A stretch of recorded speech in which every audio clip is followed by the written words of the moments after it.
The golden age of Hollywood was a masterclass in deception. To the audience, it was a dreamscape of gods and goddesses, but the studios were factories, and their machinery was often fueled by human sacrifice. Behind the velvet ropes, the air was thick with hush money, toxic chemicals, and secrets dark enough to eclipse the California sun. Here are the first 9 chapters of Tinseltown's darkest reality. Number 1. Clark Gable. Clark Gable was the king of Hollywood, the rugged alpha male who defined American masculinity for a generation. When he flashed that roguish grin and It Happened One Night or Gone with the Wind, women swooned and men took notes. But the most famous smile in cinema history was a piece of expensive engineering masking a decaying truth. By the young age of 32, severe gum infections had ravaged Gable's mouth, forcing the removal of nearly all his natural teeth. Terrified that their romantic lead would be exposed as a toothless mortal, MGM intervened with the force of a military operation. They commissioned custom dentures that, adjusted for inflation, would cost a staggering $60,000 today. But money couldn't buy hygiene. The prosthetics were a trap for food and bacteria. And combined with Gable's chain smoking, they produced a breath so foul it became an open secret on the lot. While audiences watched him sweep leading ladies off their feet, his co-stars were often holding their breath, struggling not to gag during intimate close-ups. They were silenced by strict studio gag orders, forced to maintain the illusion of the perfect man while enduring the pungent reality. Gable's career stands as the ultimate Hollywood metaphor, a dazzling, million-dollar facade masking a painful, uncomfortable core. Number 2. Thelma Todd in the early 1930s. Thelma Todd was a comedic genius lighting up the screen alongside the Marx Brothers and Laurel and Hardy. But in December 1935, her laughter was silenced in a case that remains one of the darkest stains on Hollywood history. The 29-year-old star was found dead in her car, parked inside a garage. The official ruling was carbon monoxide, poisoning a tragic accident. But the crime scene told a different, more violent story. Todd was discovered still wearing her evening gown and a mink coat, with diamond jewelry untouched on her body. Her face was bloodied, and her car keys were still in the ignition. Most chilling of all, the garage doors were locked from the inside. Todd had been walking a razor's edge. She was entangled with her ex-husband, Pat DiCicco, a man with a violent streak, and she had drawn the ire of the mob. The notorious gangster Lucky Luciano had reportedly pressured her to turn her successful restaurant into a gambling den, an offer she refused. Despite these volatile connections, the investigation was suspiciously brief. Rumors swirled that Hal Roach Studios, terrified of a scandal that could taint their asset, pulled strings to shut down the inquiry. The case was closed, ruling her death accidental. But to this day, the blood on her face and the lock on the door whisper of a cover-up. Number 3. The Technicolor torture of the Wizard of Oz. We remember The Wizard of Oz, 1939, as a whimsical journey over the rainbow. For the cast, it was a descent into an industrial hell. To achieve the vibrant, saturated colors that made the film a legend, the set had to be lit by blindingly intense arc lamps. These lights roasted the sound stages, pushing temperatures regularly above 100 degrees Fahrenheit. But the heat was the least of their worries. The makeup was poison. Buddy Ebsen, the original Tin Man, was coated in a silver face, paint containing pure aluminum dust. He inhaled the metal daily until his lungs collapsed, sending him to the hospital in critical condition. He was quietly fired and replaced by Jack Haley, while the studio buried the reason for his departure. Margaret Hamilton, the Wicked Witch, suffered perhaps the cruelest fate. During a pyrotechnic stunt that went wrong, she suffered severe second-degree burns on her face and hands. To make matters worse, her green makeup was copper-based. As it seeped into her fresh, raw wounds, it risked toxic blood poisoning, turning her recovery into agony.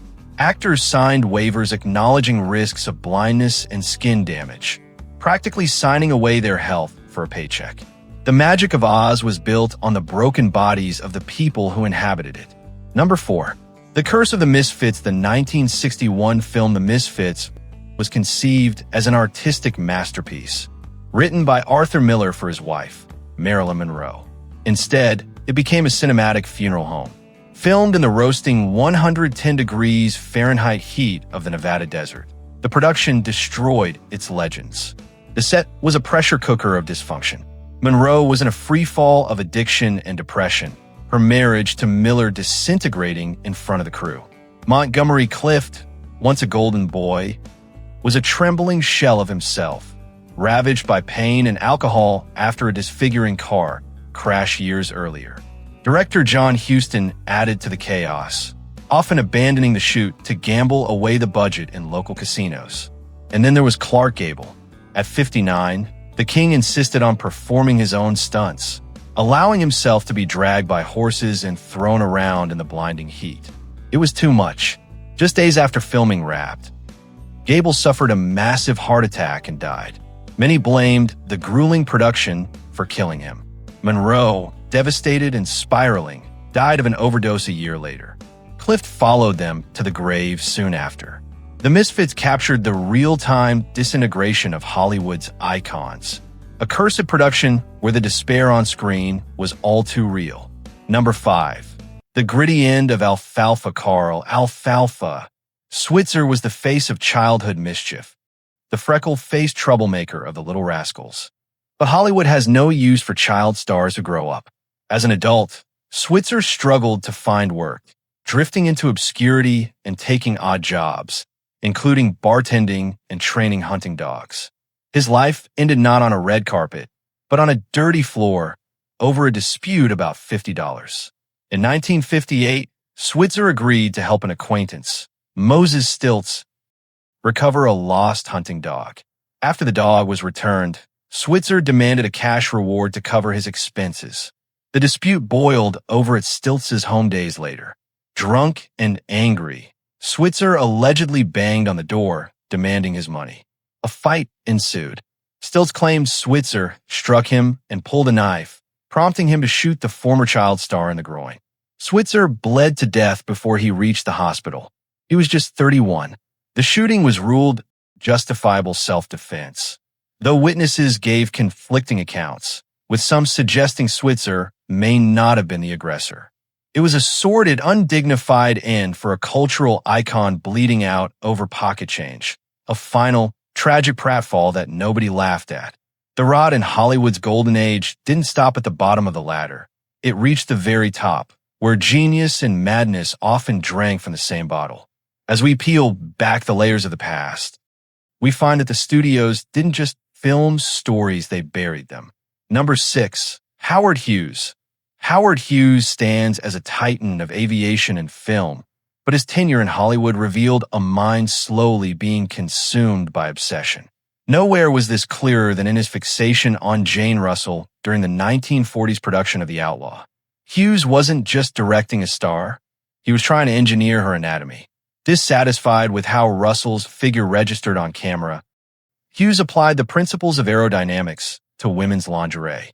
He designed a revolutionary cantilevered bra, a complex structure of wiring and padding intended to suspend and lift the bust without straps, defying gravity like one of his aircraft. But the device was a failure of comfort. Russell found it ridiculous and painful. In a quiet act of rebellion, she refused to wear it, secretly stuffing her own undergarments with tissue to mimic the silhouette Hughes demanded.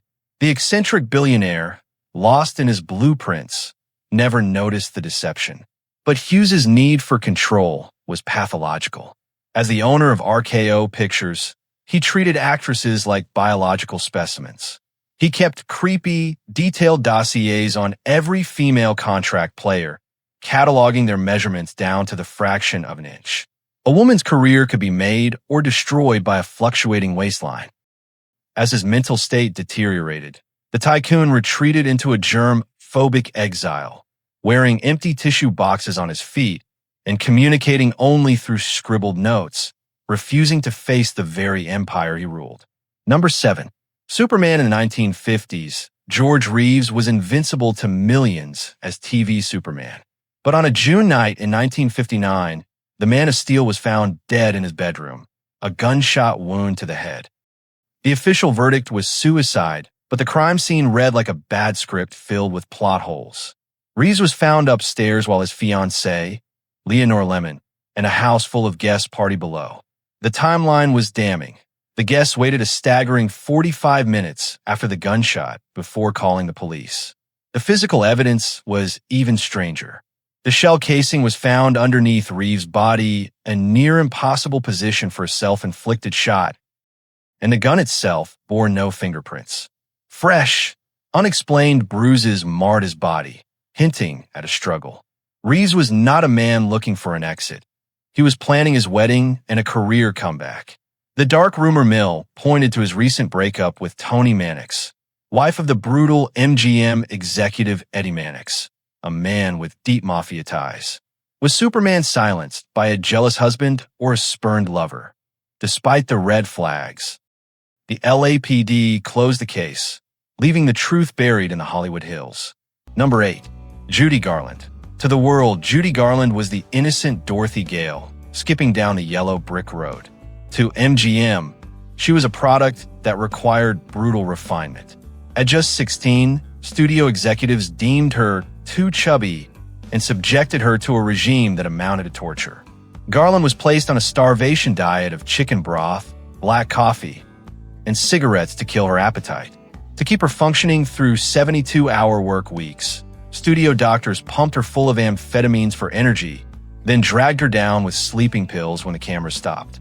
She was strapped into agonizing corsets and monitored by studio spies 24/7 to ensure she didn't sneak a single bite.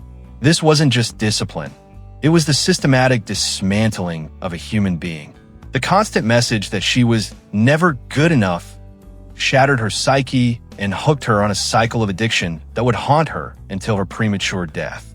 The radiant talent the world adored was, in reality, a frightened girl being consumed by the machine that made her.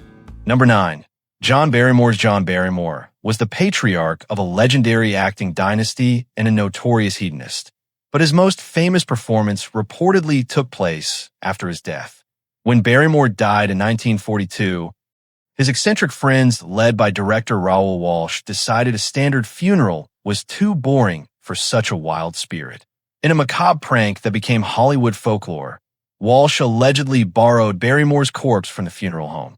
He drove the body to the house of their friend, actor Errol Flynn, and propped the cold, stiff legend upright in a chair to wait in the dark. When a drunken Flynn stumbled home and flipped on the lights, he found his dead friend staring back at him. Flynn reportedly screamed in terror and fled, believing the dead had risen. This grotesque final curtain call was so unforgettable that it later inspired scenes in the 1981 film S.O.B. It serves as the ultimate symbol of old Hollywood, a place where the line between reality and performance was always blurred, and the show had to go on even from beyond the grave. The final fade-out these tales pulled back the velvet curtain to reveal a world far stranger than the fiction it created. From the engineered control of women's bodies to the tragic silencing of stars, the golden age was built on secrets. Thank you for watching the entire video. If you enjoyed this dive into the dark side of cinema, please share your thoughts and support me with a like and a subscription. I wish you and your family happy, relaxing moments, and a reality far safer than the movies.